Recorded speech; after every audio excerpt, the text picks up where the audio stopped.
This video is brought to you by ArchiTech Network and our online platform of courses where you can learn from world-class architects working in some of the practices that you can see in these videos. You can learn Grasshopper, Revit, Rhino Inside, Twinmotion, and some of our new courses on AI, and lots more courses that we're delivering over the next year. So please, if you like this video, check out our courses in the link below so we can keep bringing you more content like this. What's up, guys, and welcome back to another ArchiTech tour. We're here on our trip in Netherlands, and we can't come here without visiting the one and only MVRDV. So this is our second tour in Rotterdam, and this is our last tour here in the Netherlands, and so we thought we'd save one of the most well-known Dutch firms there is. And we're going to be talking to Leo and the NEXT team. This is a new experimental technologies team, and we're going to be talking to them about BIM, computation, all the things that they're using in the office. From the outside, the office looks really cool. It's quite well known on the inside for all the different colors in the different spaces. They got really cool models. I'm really interested to see this one, so without any further ado, let's jump inside.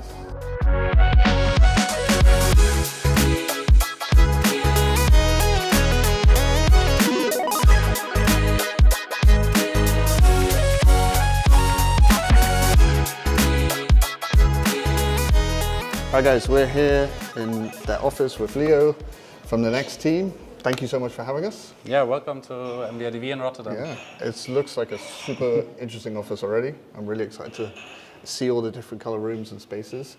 Maybe give us an overview, like how many people do you have in Rotterdam? You know, a bit about space. Do you have offices anywhere else? Sure, yes. Yeah, so we're here on a Friday today, so it looks a bit more quiet than usually. It can help us to have a focused conversation. So generally we have 4 offices, and now last year also started up first dependence in New York. This here in Rotterdam is our main office. We moved here in 2016 from the port of Rotterdam. We're here with around 260 people, architects, plus support staff, plus facilities and all that. And as you might have seen by the colors, it's actually an MVRDV project as well. So there was a design team working on this before we moved here for, I think, 8-9 months. I would say there are 2 sides to this space. So it's obviously an existing building, originally designed by Hugh Markthal, who was somewhat of a city architect of Rotterdam in the mid-20th century. And on the one side, we have all the colorful, new, modern side, which are mainly meeting rooms and public spaces, and generally also accessible to guests. And then on the other side, the work floor that we will see now in our tour looks almost like it's in its original state, but actually there was also quite an effort to reconstruct it according to the initial details. So for instance, this medium segment of glass and the steel beams was lost or had been demolished by previous tenants, and we did restore that according to original details. So maybe just one more thing that's interesting to add. So of course we have these colorful meeting rooms that can be used, and then on the workflow side, MVRDV is organized in currently 5 studios, which are loosely organized by geographical region, so local expertise of laws, regulations, and building customs and language, and 3 specialism units, where MVRDV NEXT is one of them. And in addition, we have a team that's focusing on interior design and a team that focuses on urban design. Cool. So I got to ask about this long table as well. Is this like, is everyone here at lunch or beers later on? It actually also has a story. So there was the original version. This is a replica commissioned by us of the original version. The original table was designed by Richard Hutton, a Rotterdam-based industrial designer, for our previous office space. I think it can fit around 50 people comfortably having lunch. So for a long time, the idea of this table was also that we all, as a firm, we would all have lunch together. Oh, nice. Those days are over. Nowadays we're on a kind of more buffet or rotational system, so the original proportions, but yeah, we've been growing. Yeah. Is that a Dutch thing to have lunch together? Because we saw in Denmark, it was a thing that everyone would have lunch together, but I'm not, is that a Dutch thing, would you say, or not?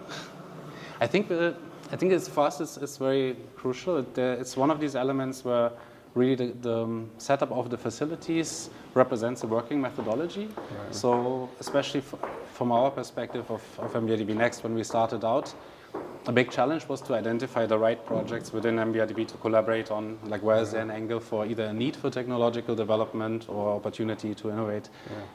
We tried many different ways to network and to do internal acquisition. And the most effective one is the lunch table. Yeah.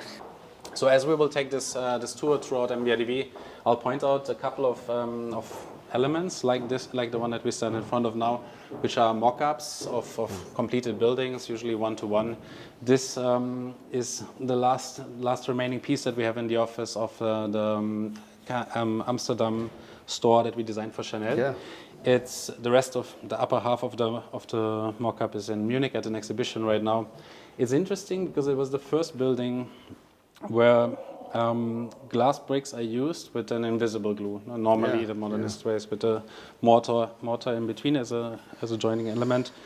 In this case, we collaborated with TU Delft in a material research lab, and they came up with this UV hardening glue. I think the process of hardening with the UV takes around 2 minutes, 1.5 to 2 minutes per brick. So you put it, and then they kind of put. They go with a on. lamp over it. So they apply the glue, put it, and go with a lamp. So it's a very slow construction process. Yeah, but it looks incredible. Yeah. Incredible projects. It's also using retail, or especially luxury retail, as a way as an opportunity to conduct material research. That whole street is really kind of all these different like architecture experiments along the way. Yeah, indeed. It's really interesting. Great. So then, overall idea or concept of this collective and community space is in a way a scale up or a stretching of an interior of an apartment, of a personal space, where you have an entrance room, of course, a dining or lunch area, and this would be then the living room. So as you can see, the tribune, a small homage to our project at the TU Delft, the orange stairs. This is the miniature version where we hold. So it hosts the wardrobe of the office, and we hold collective events here, which are monthly pecha kuchas, public lectures by external speakers, as well as occasionally watching a World Cup football match or something like that. So starting with the living room, it's usually where we first welcome guests to the office. You can see one of the models of an early MVRDV project, a comic museum in China, which unfortunately is not realized, but still an impressive model, and I think a project that shows how we work as a firm. Yeah, I don't think I've seen this one before. It looks really 3D, interesting. Yeah. 3D speech bubbles. Oh, really? That's really interesting. Yeah.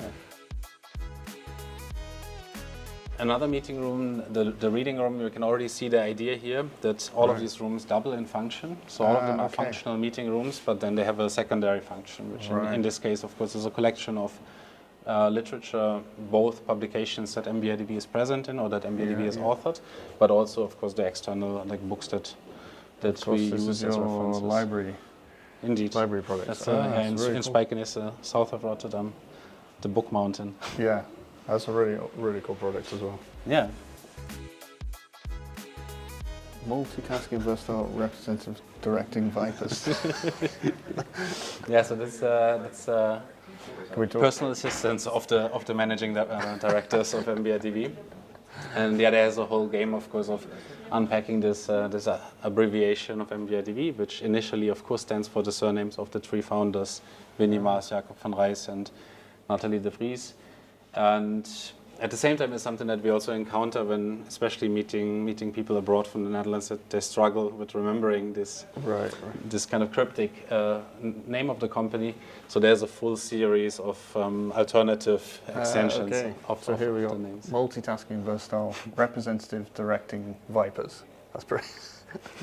I think if you call us and you don't get through, the voice answering machine just has an infinite loop of reading to what MVRDV stands for.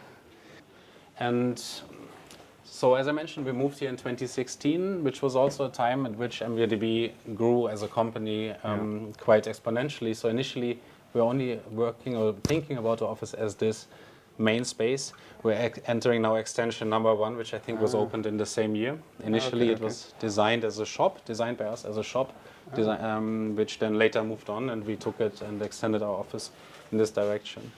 I think also very nice, or a sample that I like quite a lot, is this project for a community center in Winnie's hometown, Winnie Maas' hometown in Schijndel. We can see here different tests of different transparencies and opacities of printing bricks on glass.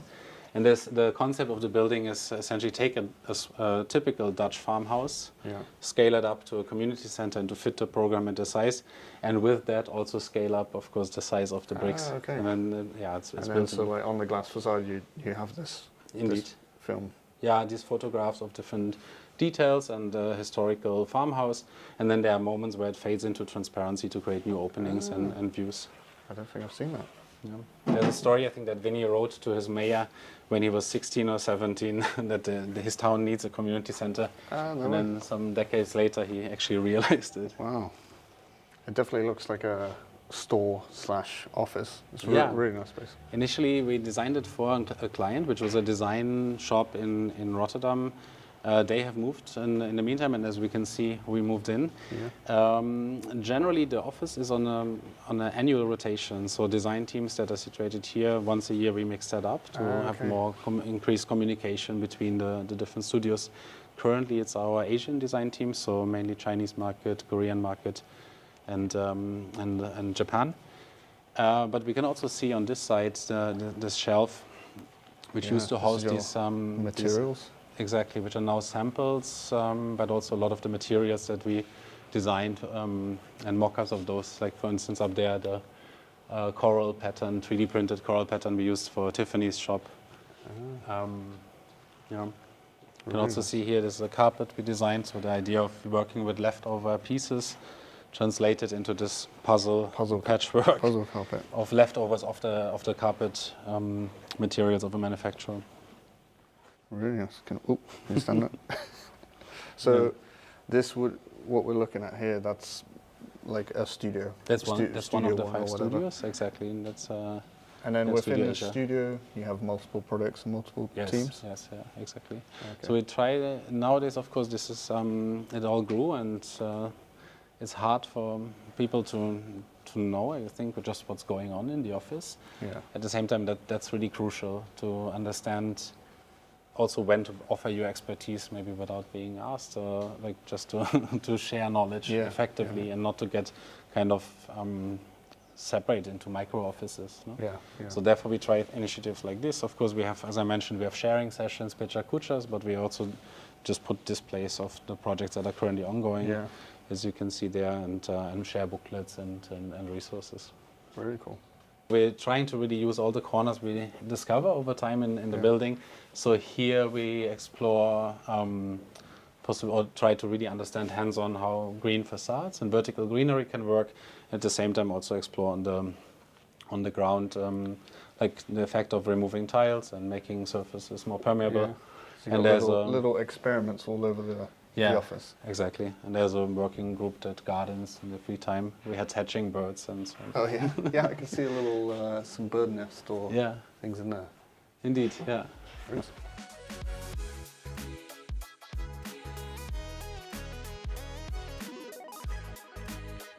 So now we're upstairs next to the urban design team, and again we can see mock-ups of facades. So this, this is your one. Did you recognize it? Yeah, of course. It's a rock and roll museum in Copenhagen, and the idea of the facade is a scaled-up version of these spiky leather bracelets. We did a cycle tour of Copenhagen, but we couldn't quite fit it in. I was trying to add it, but it just didn't quite work on our trip arounds. But well, at least you see the one-to-one sample. The mock-up. So another way in which we continue to explore and develop research is, of course, a strong context and exchange with universities. This is an early concept or student project as part of our vertical village research, which we'll encounter in very different forms as we walk through the office. So essentially, students confronted with the research question that we've explored for 4 or 5 years intensely on the question of how to facilitate densification, especially in a Southeast Asian context, while preserving individuality. This was one of the answers to that. Looks really intricate, interesting. Yeah. Be a tricky one to model in Revit, but could be fun. It might predate Revit, actually. But I guess you work with universities in Netherlands, Delft and that kind of thing? Yeah, we have of course a very strong contact to TU Delft, where 2 out of the 3 founding partners are teaching at the moment as professors, and many of employees across MVRDV working in different roles as teachers from undergrad to master studios. I myself occasionally teach in the master's program at TU Delft, currently also teaching in Prague at a university. So there's a network with a lot of different universities, but the focus is or the strongest ties are to TU Delft, which is also the closest university to here. Yeah, we'll hopefully tour universities soon. It's not one we've done, but we'll add it to the list. Fantastic. I think TU Delft is worth seeing. Yeah, we couldn't squeeze it in, but we'll come back. Yeah, I should. Yeah, so this is one of the 2 larger conference rooms that we have at MVRDV. It's called the boardroom, so opposite to the orange one that we'll visit in a moment. This is for more serious meetings, I guess, and business-oriented meetings. Do the colors mean how serious the business is? I think definitely. Like, do you have a black room where it's Indeed, yes. Indeed, I would say definitely different people have different preferences and tend to book the same rooms. I would say our finance team probably feels more comfortable here than in the blue, in the orange room. It depends. It might not look at it like it today, but generally we actually have an issue that meeting rooms are constantly booked. Yeah. So at some point also it's not choice, but just finding. It's very nice. If you can't see this in the camera, but it's like everything is blue. You got the lights, all the little details on the ceilings, the chairs, everything. It's really cool. Yeah, indeed. And do you guys people working from home still at this point, or people working full-time here? Yeah, I think it's an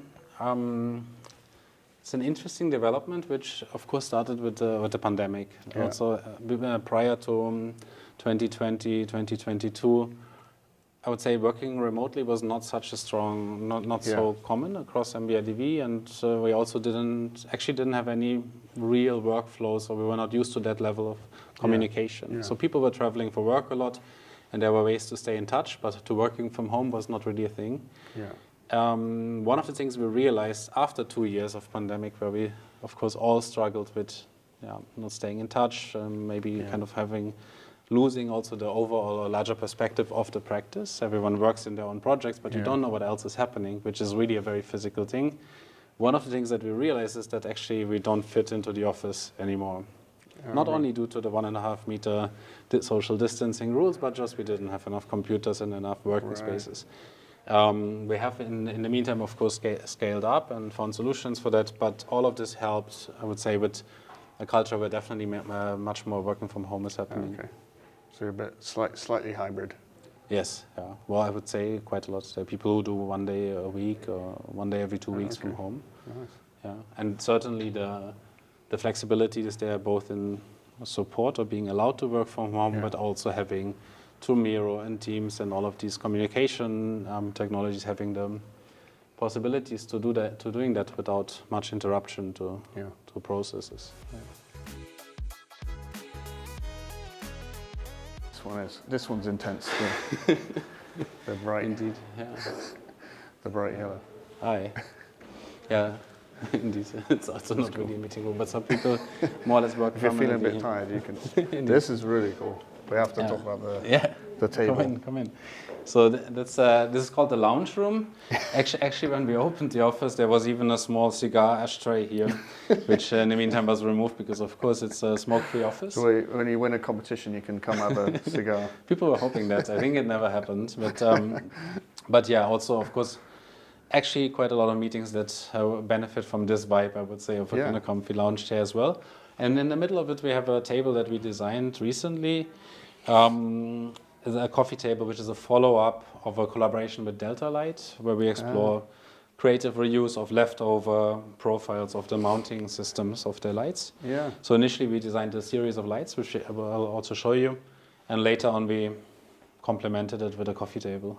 It's really cool. I was going to ask if this is like all the samples left over that you received, but it's not. It's actually leftovers of their production pipeline. Yeah. So these are of course manufactured in running meters. Once they're installed somewhere, you have to cut them to size, and what is left can be used in this way. That's a really cool example of like making these leftover things super interesting. Yes, yeah. It's actually also something where we as Next were heavily involved in the configuration or exploring different configurations of these leftovers and working with that database of Delta Light. I really like that. Thanks. You do have a black room, of course. We do. The magnet room. Is this the most popular one with architects? I should say for me personally, I think it's one of my favorites, especially now that we added the lamps that, as I mentioned, were developed in a collaboration with Delta Light in the Netherlands. Also leftover profiles of the railing systems, mounting systems. In Germany, yeah, it's a funny room. So it's called the magnet room because of the idea was that it can be populated. So all the walls that we see in the meeting rooms have magnetic paint, so you can pin up wherever you want. Right now it's pretty black. Yeah, it's funny when you have a call online and you're dressed in black as I am now. You're just basically just floating heads. So this is also really cool. I think it's you've already been to the Markthal in Rotterdam today. So our kissing residential slabs that form a market underneath. And I don't know if you noticed it, I think one of the most surprising features of the Markthal is the acoustics in the building. Yeah. It kind of has the volume of a cathedral, but there's hardly any echo. Yeah. And that's, as you can see here, that's because the panels from, I believe, the second level upwards are perforated and have sound dampening elements behind it. I don't know if I can also say something about, I think technology-wise, also the artwork that is printed on it is quite interesting. We literally just had lunch there before we came here, so we went and checked it out. But it's an incredible space with all that. Food market in the middle, and then the artwork was a competition amongst artists. A Rotterdam-based artist won it, and it has kind of a crazy story behind it. It's a 3D render of these falling fruits, kind of over this 3D CG landscape of Rotterdam. And to print it at this resolution, it was rendered by Pixar Studios in New Zealand, I think. Oh wow! Because they at the time were the only ones who had computers or render farms powerful enough. And I think the output of that rendering, the final one was like a 4 GB JPEG, which at the time no computer could open.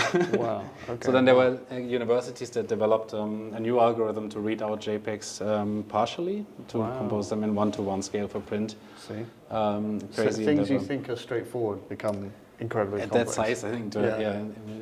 We have done similar projects later in different ways, but this one is. I think the largest largest JPEG in the world. That's a cool claim to fame. Yeah.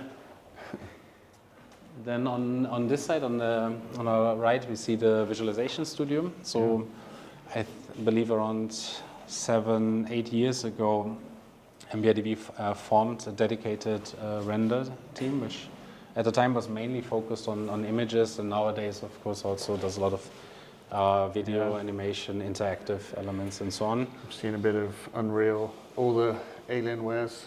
You can tell that's the serious guys. I think the rest of the office are all jealous of those workstations. Indeed, it's very high end, and it also helps, I guess, to develop a consistent graphical language for the firm to have an in-house render team. Okay, so you're saying this is your finance team? Yeah. So margin, variable, receivable data, value. MVRDV. So now we're at MVRDV's finance team. And I just wanted to point out as you can see, there's something going on here with the glass. Yeah. It's another example of the extent to which we go when trying to realize concepts and ideas. These are mock-ups for a project that we developed for a lingerie shop in Paris, where we, in an existing building, wanted to introduce a glass floor, which has concerns, especially in a lingerie shop, with privacy. And what we're looking for was a material that is transparent from some angles and opaque from others. And as you can see, if you move the camera, it's essentially a microscopic foil, which is produced in Japan. And so we searched the entire world. We found this one manufacturer. And as you can see, if you go up or down, that Yeah. especially in the low. So this is 90 degree rotated on the upper part, and you can see that as you go down, this lower part becomes transparent. Ah, no way. I thought, when I was talking to you, I thought it was just a gradient, but then I realized. Yeah, so on the upper part, it goes from left to right. So when you look at an angle, it's transparent, and if you look orthogonal, perpendicular to it, it's opaque. That's really interesting. And I've here never seen that before. Yeah, because nobody else produces it. So I think many of our projects live from this kind of high degree of collaboration and really going out there and finding the person who has a knowledge that helps us to realize ideas like this. Yeah, that's really unique. So now we're entering extension number 2, where we saw on the other side the first physical growth of the office. This is the second extension, which initially used to be our bike storage. Now it's a workspace, transformed into a workspace. And this is the space that MVRDV NEXT currently occupies. Is this part? Yes. This is your career? So we have a studio here that's focusing on German projects, amongst others the AI campus that we develop, IPAI in Heilbronn. Yeah. And this is our research and development team currently. Got some cool projects on the wall. Yes, exactly. So actually, give us a little bit of next. Who have we got kind of here? Is this computational development? Is there BIM or that kind of stuff? What? Yeah, so we do have a dedicated BIM team outside that is not part of us. We do collaborate regularly. The BIM team is focusing really on setting up stable working routines across the office. They have facilitated our overall transition of MVRDV to BIM. Some, I think, 6-7 years ago, like full commitment. Every project we do goes to Revit in SD phase. We do have contact with them when things get a bit more experimental. Like, of course, the transition from Dynamo to Rhino Insight and so on. That's stuff that happened in our team. And our roots as an MVRDV NEXT are in computation and in scripting, and pretty straightforward. I think back in the day, Rhino and Grasshopper. It has diversified quite a bit. So all of us, maybe that's good to mention, all of us by background are architects and have an architecture education. There are, I would say, largely two sides to it. People who are interested in any form of computational design, data-driven design, data-supported design, and so on. And people who are having a focus on sustainability, material research, climate action, and so on. Of course, technology is a good intersection, also a good angle to approach these subjects. And then if you look more closely into it, everyone has their own fascinations, and there's a space for that as well. So there's specialty as well. Indeed. People working more on GS and urban scale, other people going into game engines and so on. But the common ground is computation. It's a good-sized team. Yes. Yeah. So you said how many again were you? We are currently 11. 11. And you said you had outside of 200 here. In Rotterdam we have 260, or globally I think would be 280, 290 architects. So it's a small team, but actually quite a high ratio between design team and R&D team. As you can see, so generally for us one of the big questions is how we document our work, especially for internal communication. We put a lot of effort, of course, into lectures and outwards presence, but the most important one is internal communication for design teams to be aware of the techniques we have and how and to spot the right moments for us to come into projects. And I guess we'll talk about that in more detail later, how we operate with them, but there are a couple of things we do to share this knowledge. So of course, be visible. So here we have some examples of the valley, indeed, the valley, and then the making of, exactly. So the computational model of the facade in this case. And I think, what this already shows is that, I would say, roughly generalized, MVRDV NEXT identifies challenges, workflows, but also opportunities to improve our design methods through projects. So any research topic agenda that we develop is in a way born in projects, then eventually removes it from a live context and explores the topic in itself, and eventually channels it back and tests impact within a live project. So most of these are pairs between the realist project and then in this case the BIM model. The BIM side. Indeed. And then others are standalone projects. This is an installation we made that visualizes our archive of images. This was a commission for a poster for an art fair, which turned into a film and animation about a world of living in a world that's constructed out of art. So some things more experimental, others are really applied. This is the AI campus in Germany. Facade, 3D printed facades for Tiffany. There's some, I think another element that really interests us, like just the amount, like how to deal with the level of information that BIM can give us today. So this is a project in Amsterdam, an office building, which is demountable to 95% of the project is demountable, and it's conceived like that, of course, from the first day. And then this is a visualization of like what information is actually in this project. I think the BIM model has some 290,000 elements that can be addressed in the individually. It's nice. You got like we've actually not seen many, you know, DT teams or whatever that actually have some stuff. There was a few, I think. Was it Henning Larsen had some stuff, but yeah, I think it's a missed opportunity to not show the stuff you're doing. Yeah, indeed. Yeah, as I said, for us, it's also to have the things on the wall helps that maybe someone else just passes by and we don't even talk, and they spot something that they think could be interesting for them. The other way that we reflect or also kind of sort the work that we do is through books. So there's a series of our internal publications. So on the one hand, we do yearbooks, which are just an overview of the projects we worked on in a year, both standalone and independent work. Some like full projects that we're commissioned with as research and design projects. And then we have a series on datascapes. So we're interested in how data can be spatialized or in that relationship between, mostly on an urban scale, between information and we're making that accessible. These are mostly, they're just internal? Yes. So all of these are internal publications that we share with the rest of the office. Mainly for sake of time. It's not about being secretive, but just practical issues of crediting sources, of checking confidentiality, and so that's just time that we don't have until now. We're also developing 2 new books at the moment, one about sustainability and one kind of looking at the overall work of Next, which are supposed to become external publications. Yeah, cool. But this is really more kind of how we reflect and understand the relationship between a facade script and an application that visualizes archives, and what, as an R&D team, what do we actually do? Or what should we prioritize as well? Yeah, that's very cool. One of the research that I was showing is called Solarscape, and it was one of the first independent research projects that we developed as a unit. So as I mentioned, our origins were really jumping into projects and solving specific angles there where computation could help.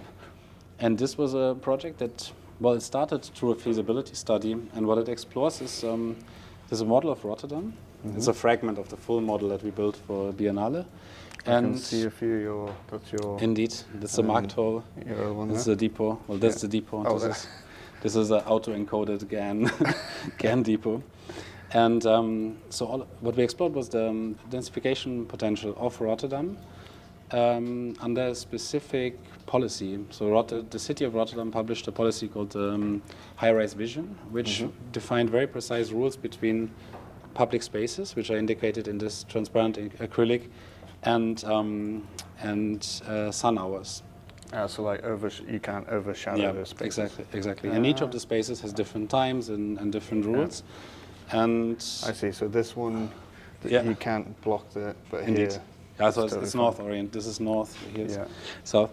And we were initially found out about this through a feasibility study where the developer was thinking about a plot in the city, faces this rule, and it's like, so what does that mean?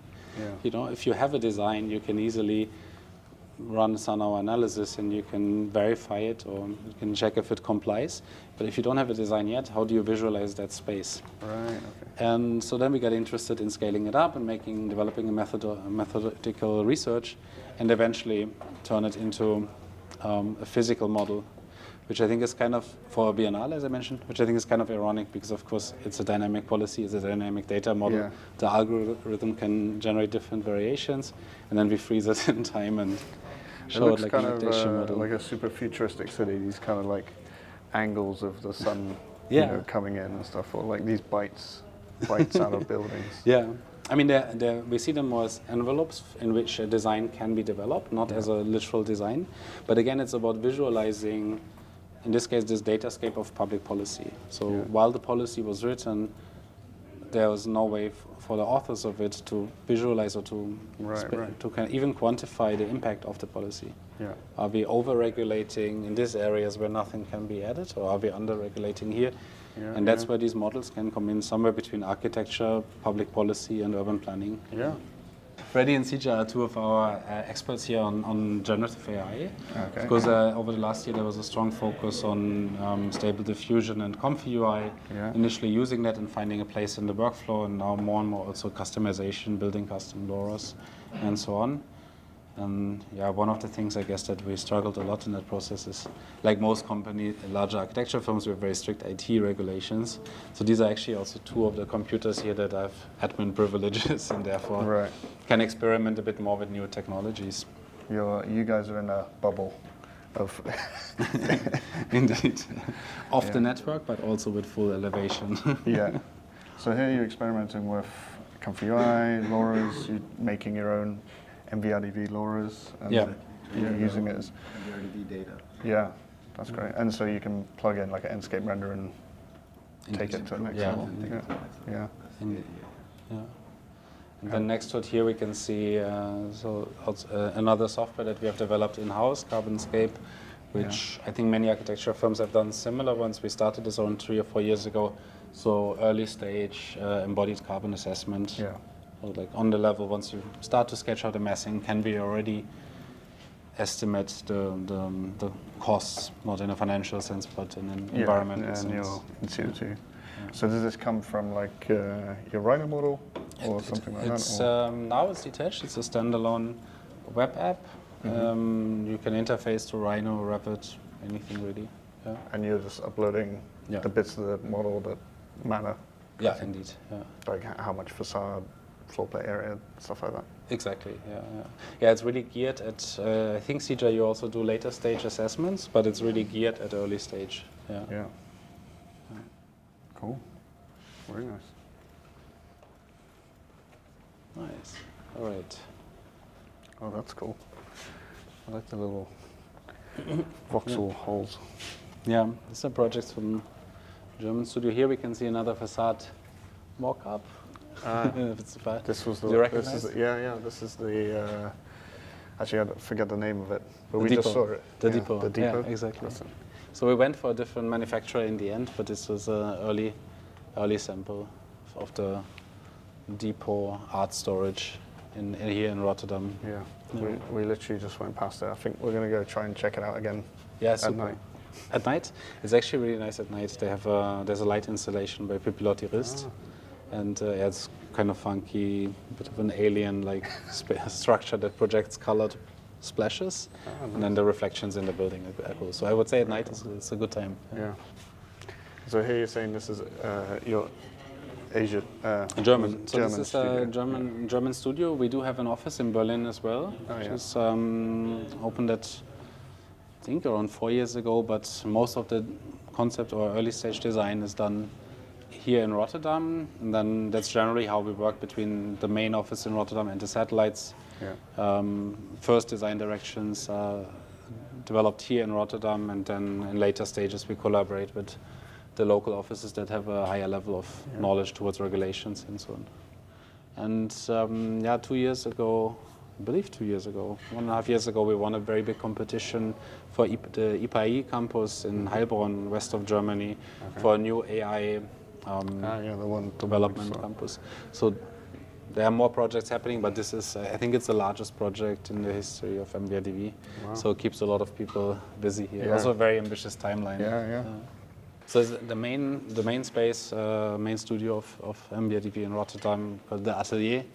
So we have actually 3 to 4 studios depending on the rotation. Currently, right now, we're in the studio that focuses on the Dutch market, the projects in the Netherlands, so Benelux. Can point out some. That was very cool. It's definitely it's a totally different perspective actually seeing all the rooms, all the colours at once. Yeah, indeed. Yeah. It's like watching a play, a theatre, different movements and so on. Yeah, Except for the black room. The black room is hidden. Mysterious. Yeah. We need a bit of mystery. There's so we also have a ping pong room for exercise, and we have a ping pong tournament and all that. Who's the champion?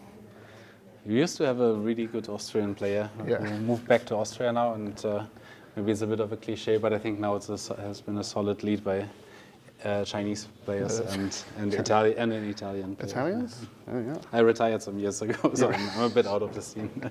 Yeah. You won and then just retired, quit on top. I think I was close, and I didn't win. Maybe third or something. Yeah. Still good.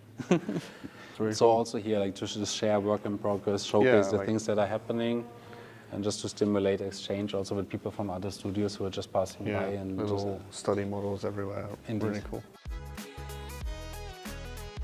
Yes, American studio. Seems like they're working in New York time schedule.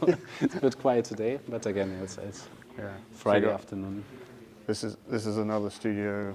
That's one. Yeah, exactly. So from here on, that's another studio. Yeah. Working on North American market. So as I mentioned, we recently opened an office in New York as well, and but most of the projects North and increasingly actually also South America is centered here. And then finally, we have the interior studio. Okay. I think there's some cool things to show as well. So interiors now also a specialism. So similar to Next, they do have actually a higher amount of independent projects, mainly retail, but also do collaborate with all the other design studios on once projects enter a stage where interiors become more relevant or need more expertise.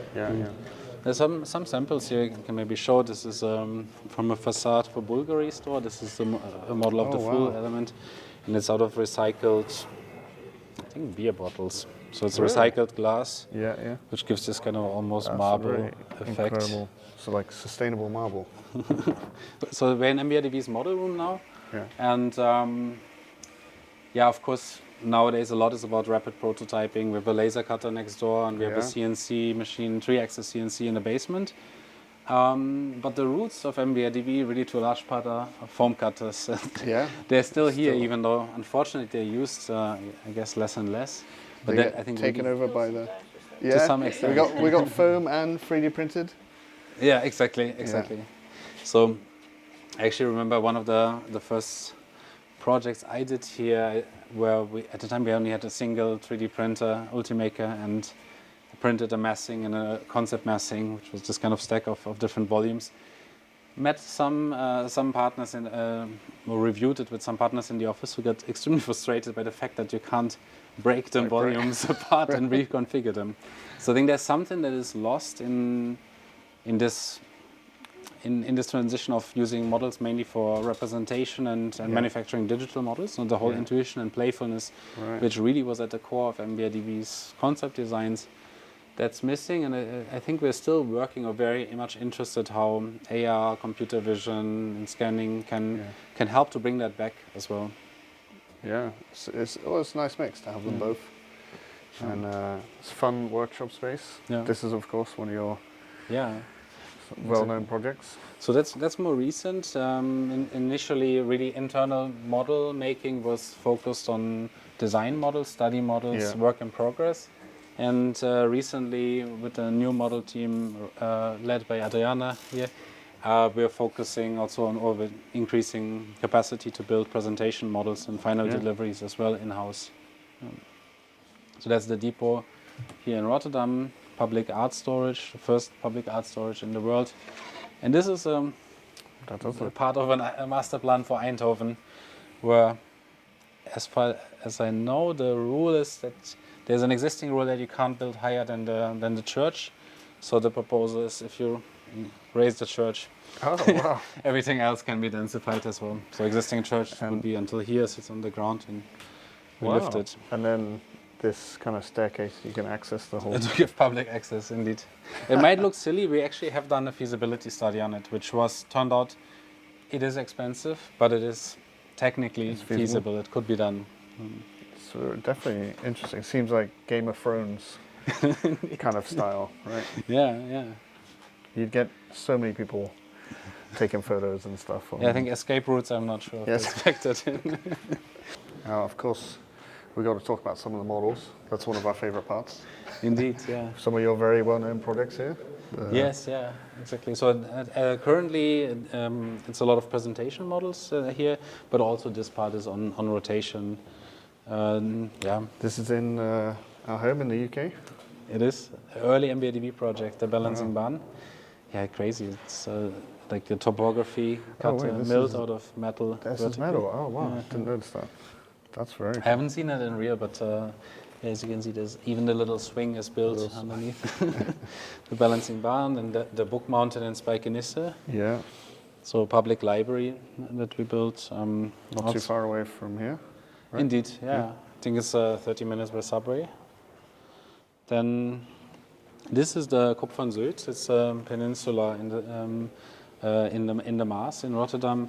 So you can see the Rotterdam by OMA, and we are having a skyscraper that has been under development for quite a long time. Yeah. Next to it. And starting construction, or situation has been complex economically in the last year, so that shifts the feasibility of the project through interest rates, and pandemic was a tricky time. Right now it looks good.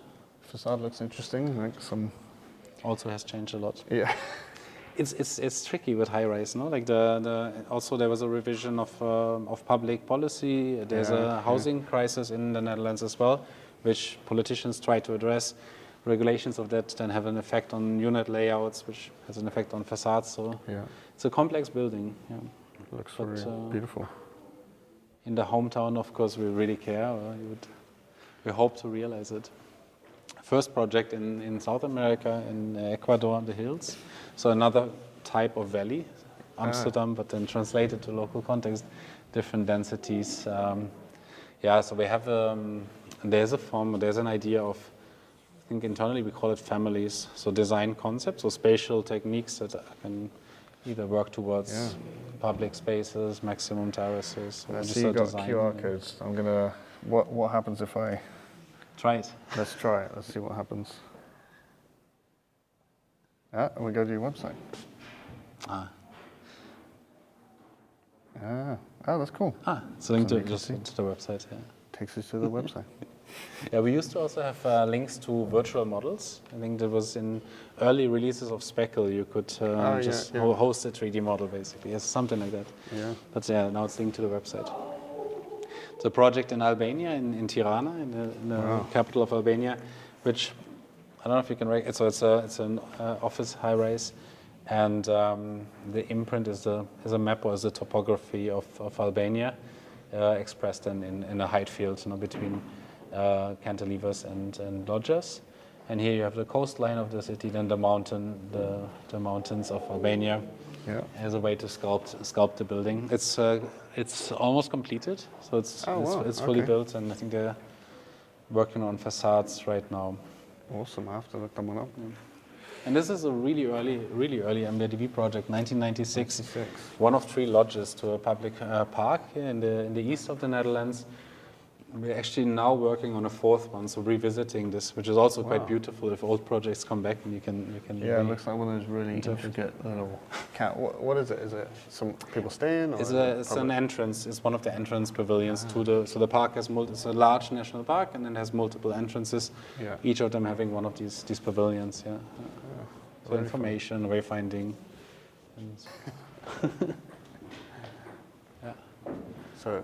So Freddy's not only leading AI, but also rapidly climbing the ranks of ping pong He's using competition.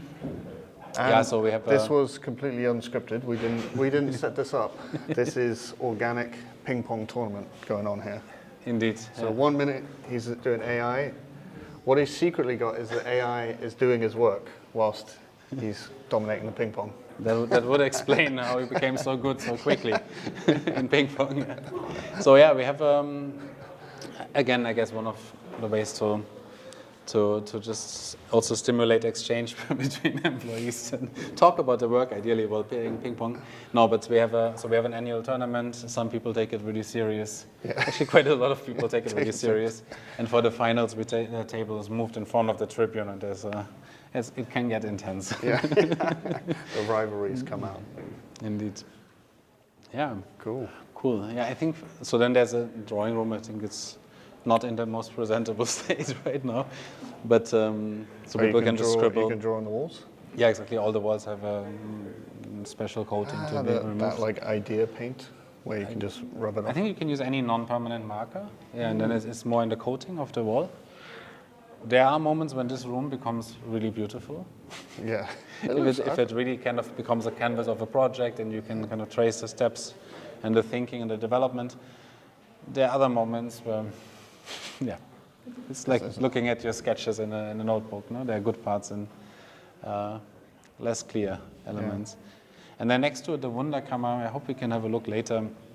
It's quite beautiful. So of course we, especially in the past, but even today, MVRDV works or relies to a large part on physical models, both for study but also for representation and communication of projects. A large part of this is, well, currently at an exhibition in Munich and also in the Neue Institute here in the National Collection of the Netherlands. Some of them we keep here in this room and dispersed throughout the office. Yeah, it's interesting to see projects in a different constellation next to each other. My favorite rooms would either be model room, the back room. I quite like I think it's really nice to just be able to have like a whiteboard. Yeah, indeed. But you got a white room. Indeed. It's really cool. You have to make it colorful. Yeah. I think that's a good selection, those 3 rooms, yeah.